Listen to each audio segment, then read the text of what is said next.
This video is sponsored by SBO Digital Marketing.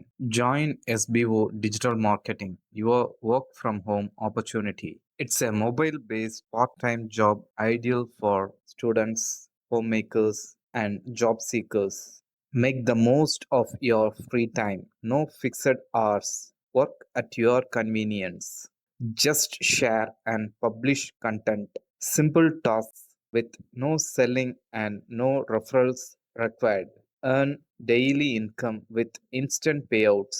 Start from day one. Skip பண்ணாதீங்க. பெரிய தப்பு. தினம் 300 ரூபாய் சம்பாதிக்க அரிய வாய்ப்பு. இன்ஸ்டாகிராம், ஃபேஸ்புக் பயன்படுத்த தெரிந்தால் போதும் content post and content publishing மூலமா தினம் 300 ரூபாய் சம்பாதிக்கலாம். இந்த வேலை செய்ய 5 நிமிடம் போதும். Work training support, group communication support, all language customer live chat support, முக்கியமா சொந்தமா ஒரு பிசினஸ் ஸ்டார்ட் பண்ற அளவுக்கு உங்களால கற்றுக்கொள்ளவும் முடியும், சம்பாதிக்கவும் முடியும். இந்த வேலை வாய்ப்பு வழங்குவது 5 வருடத்திற்கு மேல ரன் ஆகிட்டு இருக்க நம்ம தமிழ்நாட்டு company school of business organisation private limited. மேலும் விவரங்களுக்கு டிஸ்கிரிப்ஷன்ல கொடுத்திருக்க நம்பருக்கு வாட்ஸ்அப் பண்ணுங்க. தொலைபேசி ஒலி வழியாக உலகத்தை மாற்றிய மனிதர். ஒரு நாள் 1876ஆம் ஆண்டு அமெரிக்காவில் சிறிய ஆய்வறையில் ஒரு விஞ்ஞானி தீவிரமாக வேலை பார்த்து கொண்டிருந்தார். அவரின் பெயர் அலெக்சாண்டர் கிரஹாம் பெல். அவருக்கு ஒரு கனவு இருந்தது. இரு மனிதர்கள் தொலைவில் இருந்தாலும் ஒருவரின் குரலை மற்றவர் கேட்க வேண்டும்.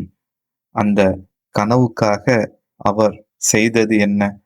மிகவும் எளிய பொருட்கள், கம்பி, பேப்பர், மெட்டல், இவற்றை கொண்டு ஒரு சிறிய கருவியை உருவாக்கினார்.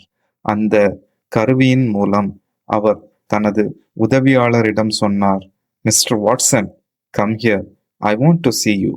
அந்த குரல் கம்பி வழியாக வாட்சனிடம் சென்றது. அந்த தருணம் தொலைபேசி பிறந்தது. அந்த கருவி உலகை மாற்றியது. மனிதர்கள் பேசுவதற்காக பயணம் செய்ய வேண்டிய அவசியமில்லை. தொலைபேசி மூலம் உலகம் நெருக்கமாகியது. அவர் ஒரு விஞ்ஞானி மட்டுமல்ல, ஒரு ஆசிரியர், ஒரு கண்டுபிடிப்பாளர். அவரது தந்தை, மனைவி, மகள் மூவரும் கேட்க முடியாதவர்கள். அதனால் ஒலியை அனைவருக்கும் கொண்டு சேர்க்க வேண்டும் என்ற ஆழமான நோக்கம் அவருக்குள் இருந்தது.